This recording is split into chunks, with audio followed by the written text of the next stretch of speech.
கோபுரம் டிவி நேயர்களுக்கு இனிய வணக்கம். இன்று பிறந்தநாள் காணும் மற்றும் மணநாள் காணும் அத்துணை சகோதர சகோதரிகளுக்கும் எங்களது இனிய வாழ்த்துக்கள். பாபாவின் ஆசிகளோடு பல்லாண்டு காலம் நீங்கள் எல்லா வளங்களும் செல்வங்களும் பெற்று நலமுடன் வாழ வாழ்த்துகிறோம். பாபா அழைக்கிறார். அவரின் பொன்மொழிகளை கேட்பதற்காக, நம் பிரச்சனைகளை தீர்த்து வைக்கும் அற்புதமான கூட்டு பிரார்த்தனை செய்வதற்காக, மேலும் மனம் ஒருநிலைப்படவும் மனம் அமைதி பெறவும் அற்புதமான தியானம் செய்யவும் பாபா அழைக்கிறார். பாபா நம் கரங்களை பிடித்து அழைத்துச் சென்று அற்புதம் நிகழ்த்தவிருக்கிறார். வாருங்கள், பாபாவின் பொன்மொழிகளை தரிசனம் செய்வோம். அன்பு குழந்தையே, உன் மனதில் ஏகப்பட்ட குழப்பங்கள். நாம் எடுத்து வைத்திருக்கும் அடி சரிதானா இல்லையா என்று குழம்பிக் கொண்டிருக்கிறாய். யோசனைக்கு மேல் யோசனை. நீ என்னதான் யோசனை செய்தாலும் உன் காரியம் சிதறாமல் இருக்க என் அருள் வேண்டுமல்லவா? அதனால் உன் யோசனைகளை எல்லாம் விட்டுவிட்டு காரியங்களை என்னிடம் ஒப்படைத்துவிட்டு நிம்மதியாக இரு.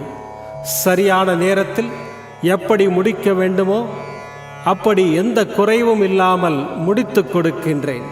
உன் யோசனைகளுக்கெல்லாம் மேம்பட்டவன் நான் என்பதை நினைவில் நிறுத்தி செயல்படு. அப்போது உன் காரியமெல்லாம் எவ்வித தடையுமின்றி நிறைவேறுவதை உன் அனுபவத்தில் உணரத் தொடங்குவாய். குருவின் கடாட்சம் உனக்கு பரிபூர்ணமாக கிடைக்கும். உன் அப்பா சாயிருக்கிறேன், எதற்கும் கலங்காதே. ஓம் சாய்ராம். பாபாவின் அற்புதமான பொன்மொழிகளை தரிசனம் செய்தோம். அடுத்த நிகழ்வு கூட்டு பிரார்த்தனை. நம் மனநலன் சார்ந்த பிரச்சனைகளுக்காகவும் உடல் நலன் சார்ந்த பிரச்சனைகளுக்காகவும் மற்றும் நம் அனைத்து விதமான பிரச்சனைகளுக்காகவும் சாய்நாதரிடம் கூட்டு பிரார்த்தனை செய்வோம். வாருங்கள், இந்த அற்புதமான கூட்டு பிரார்த்தனையை செய்வோம். பிரார்த்தனாஷ்டகம். 8 பிரார்த்தனைகள். சாந்தமான மனம் கொண்ட சாயிநாதரே, அறிவின் சிகரமே, அன்புள்ளம் கொண்டவரே, கருணை கடலே, உண்மையின் இருப்பிடமே, மாயை என்னும் இருளை அகற்றுபவரே, ஜாதி மத பேதங்களுக்கு அப்பாற்பட்டவரே, எங்களின் புரிந்து கொள்ளும் திறமைக்கு அப்பாற்பட்டவரே, அன்பின் இருப்பிடமே, ஷீரடி வாழ் இறைவனே, என்னை காப்பாற்றும், என்னை காப்பாற்றும். ஞான சூரியனே, ஞானத்தை வழங்குபவரே, பக்தர்களின் மனங்களில் உலவிடும் பரமஹம்சரே, அனைத்து நன்மைகளுக்கும் காரணமானவரே, தங்களை சரணடைந்தவரை காப்பவரே, படைக்கும் தொழில் புரியும் பிரம்மாவும் காக்கும் கடவுளான விஷ்ணுவும் நீங்களே. 3 உலகங்களையும் யுகங்கள் முடிவில் தன்னுள் ஐக்கியமாக்கிக் கொள்ளும் ருத்திரனும் தாங்களே. நீங்கள் இல்லாத இடம் இந்த பூமியில் ஏது? எல்லாம் அறிந்த இறைவன் நீங்கள். எங்கள் எல்லோரின் இதயங்களிலும் வசிப்பவரும் நீங்களே. எனது எல்லா குற்றங்களையும் மன்னிக்க வேண்டும் என்று வேண்டி கேட்டுக்கொள்ளுகின்றேன். அலை அலையாய் தொடர்ந்து வரும் சந்தேகங்களையும் மனமயக்கங்களையும் போக்குவீராக. நீங்கள் கோமாதா, நான் பிறந்த இளங்கன்று. நீங்கள் சந்திரன், நான் சந்திரகாந்த கல். தங்கள் பாதங்கள் கங்கை நதி. பணிவுடன் இந்த தாசன் உங்கள் பாதங்களில் தலை வணங்குகிறேன். உங்கள் கைகளை என் தலைமீது வைத்து ஆசை கூறுங்கள். என் கவலைகளும் துன்பங்களும் பறந்தோடட்டும். இந்த கணு தங்களின் தாசன். இந்த 8 துதிகளையும் கூறி நான் உங்களை சாஷ்டாங்கமாக நமஸ்கரிக்கின்றேன்.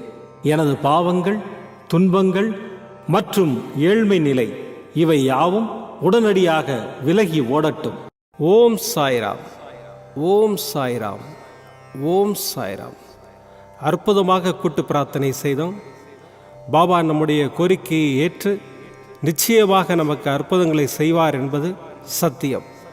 இனி கண்களை மூடி பாபாவை மனதில் நிறுத்தி பாபாவின் அற்புதமான சக்தி வாய்ந்த மந்திரத்தை அனுபவிப்போம். தசரத புத்ராய வித்மஹே சீதா வல்லபாய தீமஹி தன்னோ रामप्रचोदयात् दशरथपुत्राय विद्महे सीतावल्लभाय धीमहि तन्नो रामप्रचोदयात् दशरथपुत्राय विद्महे सीतावल्लभाय धीमहि तन्नो रामप्रचोदयात् दशरथपुत्राय विद्महे सीतावल्लभाय धीमहि तन्नो रामप्रचोदयात् दशरथपुत्राय विद्महे सीतावल्लभाय धीमहि तन्नो रामप्रचोदयात् दशरथपुत्राय विद्महे सीतावल्लभाय धीमहि तन्नो रामप्रचोदयात् दशरथपुत्राय विद्महे सीतावल्लभाय धीमहि तन्नो रामप्रचोदयात् दशरथपुत्राय विद्महे सीतावल्लभाय धीमहि तन्नो रामप्रचोदयात् दशरथपुत्राय विद्महे सीतावल्लभाय धीमहि तन्नो रामप्रचोदयात् दशरथपुत्राय विद्महे सीतावल्लभाय धीमहि तन्नो रामप्रचोदयात् दशरथपुत्राय विद्महे सीतावल्लभाय धीमहि तन्नो रामप्रचोदयात् दशरथपुत्राय विद्महे सीतावल्लभाय धीमहि तन्नो रामप्रचोदयात्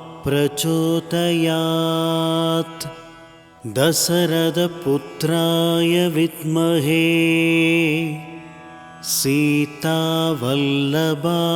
धीमहि तन्नो रामप्रचोदयात् दशरथपुत्राय विद्महे सीतावल्लभाय धीमहि तन्नो रामप्रचोदयात् दशरथपुत्राय विद्महे सीतावल्लभाय धीमहि तन्नो रामप्रचोदयात् दशरथपुत्राय विद्महे सीतावल्लभाय धीमहि तन्नो रामप्रचोदयात् दशरथपुत्राय विद्महे सीतावल्लभाय धीमहि तन्नो रामप्रचोदयात् दशरथपुत्राय विद्महे सीतावल्लभाय धीमहि तन्नो रामः प्रचोदयात्। दशरथपुत्राय विद्महे सीतावल्लभाय धीमहि तन्नो रामः प्रचोदयात्। दशरथपुत्राय विद्महे सीतावल्लभाय धीमहि तन्नो रामः प्रचोदयात्। दशरथपुत्राय विद्महे सीतावल्लभाय धीमहि तन्नो रामः प्रचोदयात्। दशरथपुत्राय विद्महे सीतावल्लभाय धीमहि तन्नो रामः प्रचोदयात्। दशरथपुत्राय विद्महे सीतावल्लभाय धीमहि तन्नो रामः प्रचोदयात्। दशरथपुत्राय विद्महे सीतावल्लभाय धीमहि तन्नो रामः प्रचोदयात्। दशरथपुत्राय विद्महे सीतावल्लभाय धीमहि तन्नो रामः प्रचोदयात्। दशरथपुत्राय विद्महे सीतावल्लभाय धीमहि तन्नो रामः प्रचोदयात्। दशरथपुत्राय विद्महे सीतावल्लभाय धीमहि तन्नो रामः प्रचोदयात्। दशरथपुत्राय विद्महे सीतावल्लभाय धीमहि तन्नो रामः प्रचोदयात्। दशरथपुत्राय विद्महे सीतावल्लभाय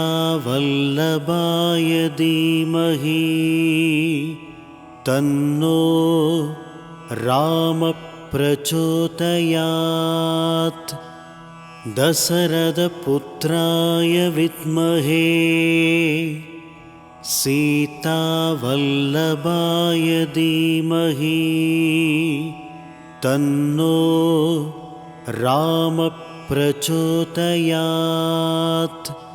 दशरथपुत्राय विद्महे सीतावल्लभाय धीमहि तन्नो रामः प्रचोदयात्। दशरथपुत्राय विद्महे सीतावल्लभाय धीमहि तन्नो रामः प्रचोदयात्। दशरथपुत्राय विद्महे सीतावल्लभाय धीमहि तन्नो रामः प्रचोदयात्। दशरथपुत्राय विद्महे सीतावल्लभाय धीमहि तन्नो रामः प्रचोदयात्।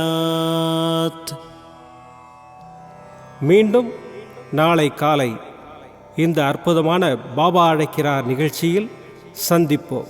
நன்றி, வணக்கம். விதமான பக்தி நிகழ்ச்சிகளை உங்களுக்காக தந்து கொண்டிருக்கிறது உங்கள் கோபுரம் டிவி. உங்களுக்கு பிடித்த நிகழ்ச்சிகளை லைக் செய்யுங்கள், உங்களுக்கு பிடித்த மாணவர்களுக்கு ஷேர் செய்யுங்கள். மேலும் சப்ஸ்கிரைப் செய்வதோடு மட்டுமல்லாது அருகில் இருக்கும் பெல் பட்டனை கிளிக் செய்து கோபுரம் டிவி நிகழ்ச்சிகளை உடனுக்குடன் தெரிந்து கொள்ளுங்கள். மற்றும் ஒரு மகிழ்ச்சியான செய்தி, கோபுரம் டிவி ஆப்பை கூகுள் பிளே ஸ்டோரில் ஃப்ரீ டவுன்லோட் செய்து கோபுரம் டிவி நிகழ்ச்சிகளை தொடர்ந்து கண்டுகளியுங்கள், பாருங்கள், ரசியுங்கள், பரவசமடையுங்கள். gopuramtv.com.